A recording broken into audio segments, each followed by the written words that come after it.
Hi everyone. Happy to be back again for another session. We have had a long summer of soaring temperatures, well past the usual peak. The much awaited showers the other day brought some relief. Well, let us talk about something more serious than weather now. Virtue and vice is one of the pairs of opposites talked about quite often. Some of the most common vices are greed, anger, lust, and envy. Even gluttony, the habit of eating and drinking too much, and sloth, the habit of being lazy and unwilling to work, are considered undesirable character traits. Greed is an insatiable desire for more and more.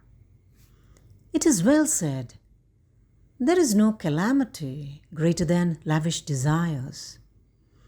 There is no greater guilt than discontentment.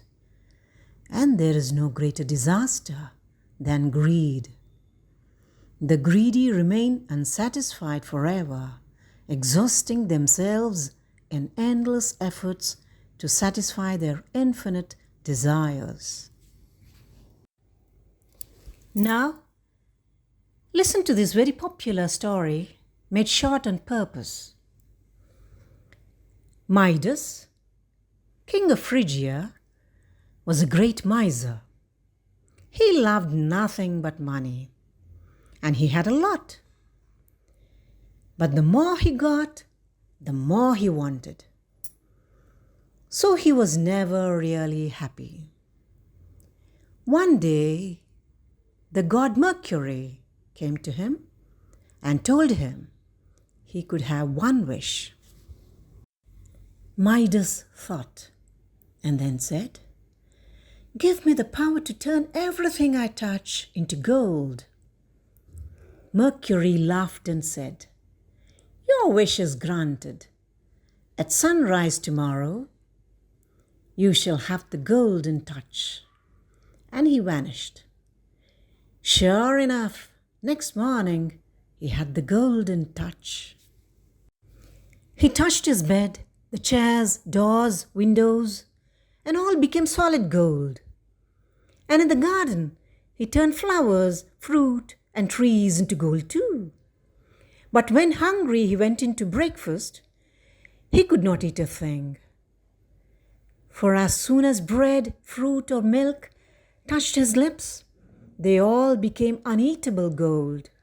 Poor Midas, the richest man on earth, and yet starving like the poorest beggar. In the end, he had to pray to the god Mercury to take back the cursed gift. Well, all covet, all lose. Now, think of the answers to these questions. Why was not Midas happy with all his wealth? Why did the god Mercury laugh when he granted Midas' wish? Can poor people be happy? Why did Midas want the golden touch? And why did he want to get rid of it? What is the lesson of the story? Thank you for listening. We'll be back for another story. Have a good day.